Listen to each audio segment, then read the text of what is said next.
சித்தர்கள். பரமாத்மாங்கிறது தனியா எங்கேயும் இல்லை. சாமி எங்க இருக்குன்னு ஊர் ஊராக தேடுவதும் கோயில் கோயிலாக அலைவதும் சித்தர்களுடைய கருத்துக்கு கொஞ்சம் முரண்பாடாயிருக்கு. அவங்க பரமாத்மா அப்படிங்கிறது உடம்பைவே பரமாத்மாவாக பார்த்தாங்க. இந்த உடம்பை பேணுவதை, இந்த உடம்பை பாதுகாக்கிறது, இந்த உடம்பை வலுப்படுத்துவது, அதுவே கடவுளுக்கு செய்யக்கூடிய சேவையாக சித்தர்கள் பார்த்தாங்க.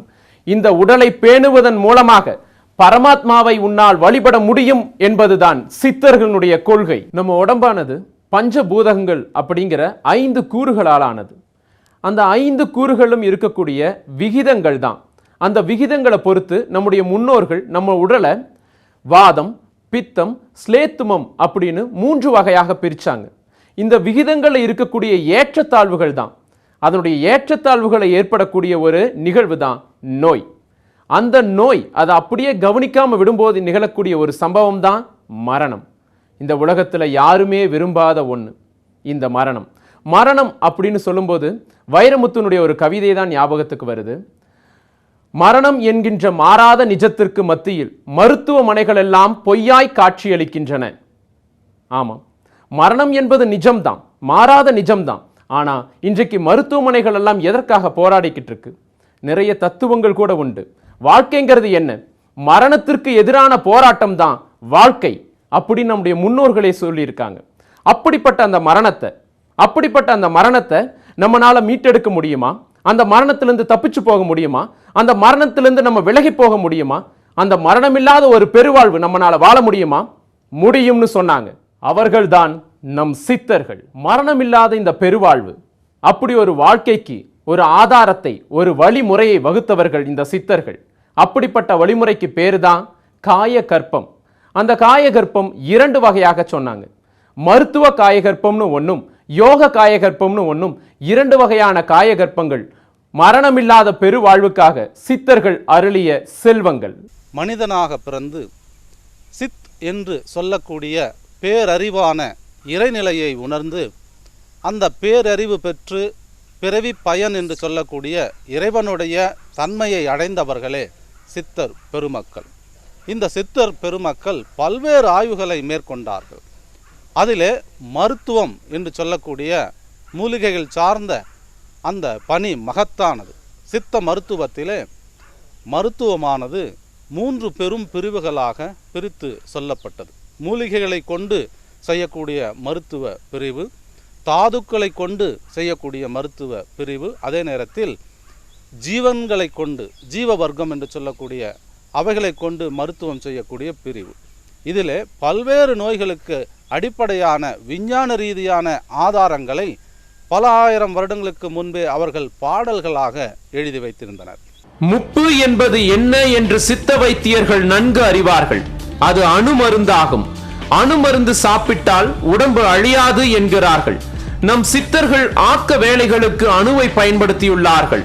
தீராத நோய்களுக்கு முப்பு சேர்த்து அணு மருந்தை தயாரித்து கொடுத்து தீர்த்திருக்கிறார்கள் என்று அவர்கள் பாடல்களிலிருந்து தெரிகிறது. ஆனால் சித்த வைத்தியர்களிடம் முப்பு பற்றி கேட்டால் அவர்கள் முப்பு என்பது 3-10 கொண்டது என்று சொல்லி அனுப்பிவிடுவார்கள். மறைவாக இருப்பதை சொல்ல மாட்டார்கள். சிவாய என்பது ஆதி சூக்கும பஞ்சாட்சரமாகிறது. சிவாய என்பதில் முப்பு என்னும் அணுத்தன்மை மறைந்திருக்கிறது. விநாயகர் புராணத்தை படிக்கின்ற பொழுது விநாயகனுடைய உக்கிர நிலை, ஒரு அசுரனை அழித்து அந்த காரணத்தினால் அவருடைய உடல் மிக வெப்பமாக, கோபத்தினுடைய வெளிப்பாடு, அந்த உக்கிரத்தை இந்த பிரபஞ்சம் தாங்க முடியவில்லை.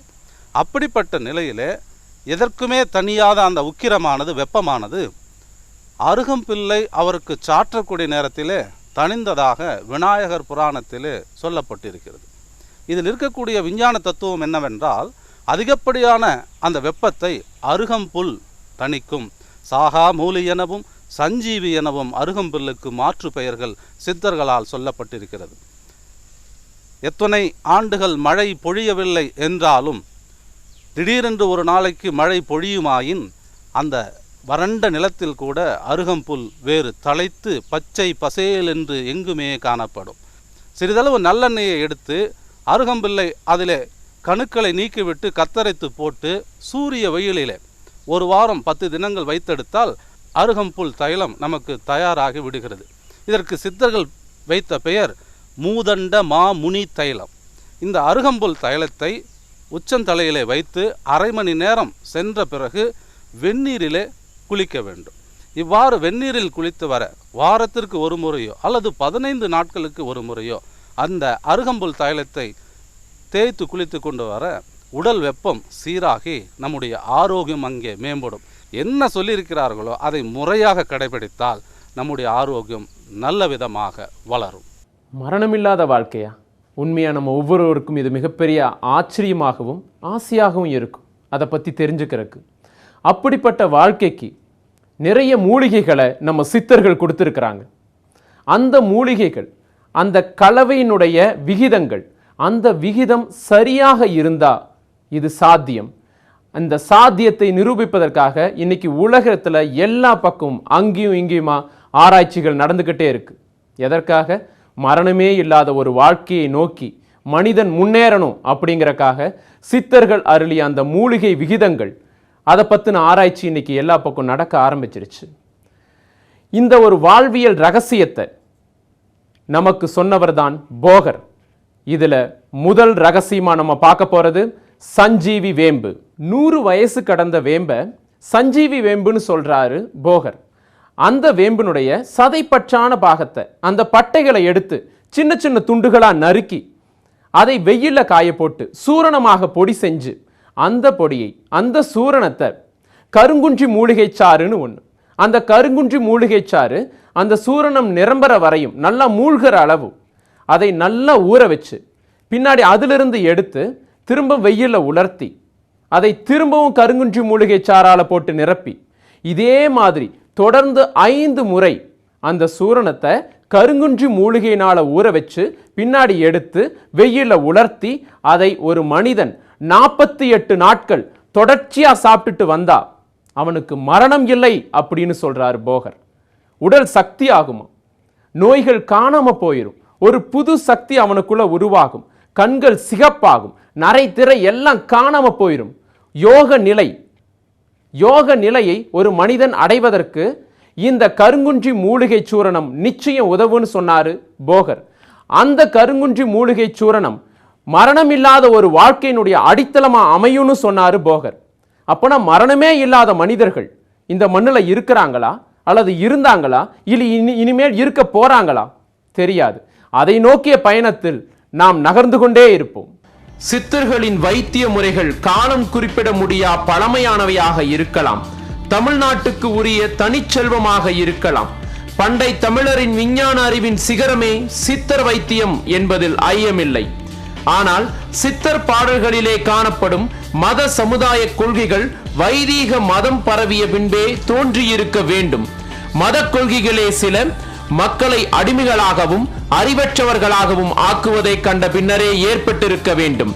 மக்களிடம் மூட நம்பிக்கைகள் வளர்ந்த பின்னரே தோன்றியிருக்க வேண்டும். வைதீக மதங்களின் கொள்கைகளுக்கு முரணான கொள்கைகள், அவைகளை எதிர்ப்பது போன்ற கவிகள் சித்தர் பாடல்களிலே காணப்படுகின்றன. ஆகவே வைதீக மத கொள்கைகள் புராண கொள்கைகள் பரவிய பின்பே பகுத்தறிவு கொள்கை என்று பலரால் பாராட்டப்படும் சித்தர்களின் கொள்கைகளும் பாடல்களும் பிறந்தன என்பதே உண்மையாகும். உள்ளம் பெருங்கோயில் ஊனுடம்பே ஆலயம், வள்ளல் பிரானார்க்கு வாய் கோபுரவாசல், தெள்ளத் தெளிந்தார்க்கு சீவனே சிவலிங்கம், கள்ள புலனைந்தும் காணா மணிவிளக்கு. திருமூலருடைய பாடல்.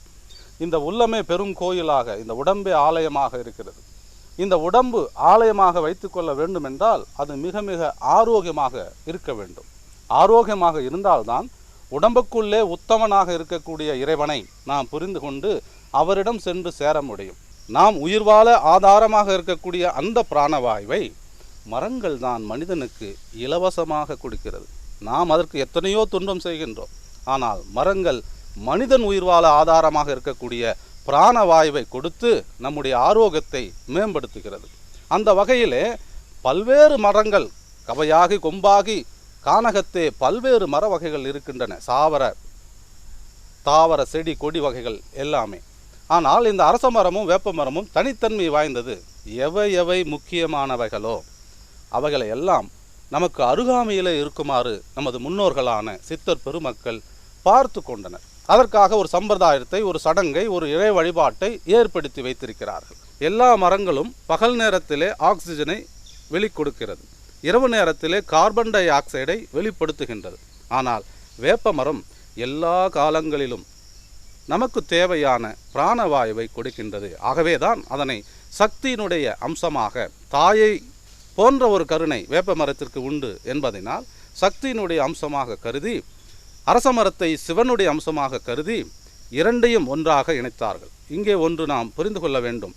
எப்படி ஒன்றும் ஒன்றும் இரண்டு என்கின்ற ஒரு புதிய விடை வருகிறதோ, வேப்ப மரமும் அரச மரமும் ஒன்றாக இணையக்கூடிய நேரத்திலே, ஒரு ஆண் ஒரு பெண் சேரக்கூடிய நேரத்தில் புதிதாக ஒரு குழந்தை உருவாகிறதோ, அதுபோல வேப்ப மரமும் அரச மரமும் ஒன்றாக இருக்கக்கூடிய நேரத்திலே அந்த இடத்திலே பிராணவாயு அபரிதமான சக்தியோடு இருக்கும் என்பதனை கண்டறிந்த சித்தர் பெருமக்கள் மக்களினுடைய நன்மைக்காக அதனை வழிபாடக்கூடிய மரமாக வைத்து அந்த வழிபாட்டு முறையை ஏற்படுத்தி வைத்தார்கள். இந்த உலகத்துல ஒவ்வொரு பொருளும் ஒவ்வொரு உயிரும் அணுவால தான் ஆனது. எலிக்கு இவ்வளவு அணு, புலிக்கு இவ்வளவு அணு, மனிதனுக்கு இவ்வளவு அணு, மரத்துக்கு இவ்வளவு அணு, கல்லுக்கு இவ்வளவு அணு, தண்ணீருக்கு இவ்வளவு அணுன்னு ஒவ்வொரு உயிரினும் ஒவ்வொரு பொருளும் அணுவினுடைய சேர்க்கையினால தான் ஆயிருக்கு. அந்த அணுச்சேர்க்கையினால தான் ஒவ்வொரு உயிரும் பொருளும் இந்த இறைவன் படைச்சிருக்கான். அந்த அணுச்சேர்க்கையினுடைய ரகசியத்தை அறிந்தவர்கள் தான் சித்தர்கள். அந்த அணுச்சேர்க்கை ரகசியத்தை அறிந்த சித்தர்களை நம்ம ஏன் படைப்பின் கடவுள்னு சொல்லக்கூடாது? ஏன் இறைவனுக்கு சரிசமமாக பார்க்கக்கூடாது? சித்தர் விஞ்ஞானத்தை தாங்கிய ஏடுகள், ஓலைச்சுவடிகள் இவை.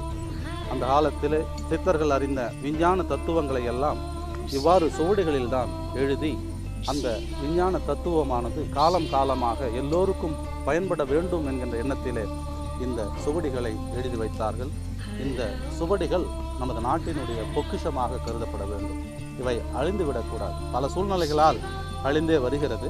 இதை பேணி பாதுகாத்து அதை நாம் காப்பாற்ற வேண்டும். ஏனென்றால் எண்ணற்ற சித்தர் ரகசியங்கள் அடங்கிய ஒரு நூல் எது என்றால் இந்த சுவடிகள் தான். இதிலே பல்வேறு குறிப்புகள் இருக்கின்றன. இன்றைக்கு இந்த சுவடிகளிலிருந்து பல நூல்களாக வெளிவந்து கொண்டு இருக்கிறது. அதே நேரத்தில் எத்தனையோ சுவடிகள் வெளிவராமல் ஆங்காங்கே இருக்கலாம். ஒரு சிலர் அதை தேவையில்லை என்று எரித்து விடுகிறார்கள், ஆற்றிலே போட்டு விடுகிறார்கள். அது மிக பெரிய ஒரு பொக்கிஷம். அதிலே அறிவியல் தத்துவங்கள் நிரம்பி இருக்கின்றன. அதனை விரயம் செய்துவிடாமல் நாம் பேணி பாதுகாப்போம். சித்தர்களுடைய கலைகள் பற்றிய ஆய்வுகள் வரக்கூடிய வாரங்களில் மேலும் மேலும் தொடரும். சித்தர்களுடைய ரகசியங்கள் எல்லாம் இன்னைக்கு சாத்தியப்படுமா? இதை சாத்தியப்படுத்துவதற்கான முயற்சிக்காகத்தான் நேரடி ஆய்வின் மூலமாக சித்தனுடைய ரகசியங்களை நோக்கி பயணிக்கிறோம். இனி வரக்கூடிய வாரங்களில் இந்த சித்த ரகசியம் தொடரும். எட்டாத அறிவை எட்டி பிடிக்கக்கூடிய முயற்சிதான் இந்த 8ஆம் அறிவு. இணைந்திருங்கள். இது 8ஆம் அறிவு. அறிவு தேடல், ஆன்ம ஆராய்ச்சி. உங்களுடன் சிவசக்தி. நன்றி, வணக்கம்.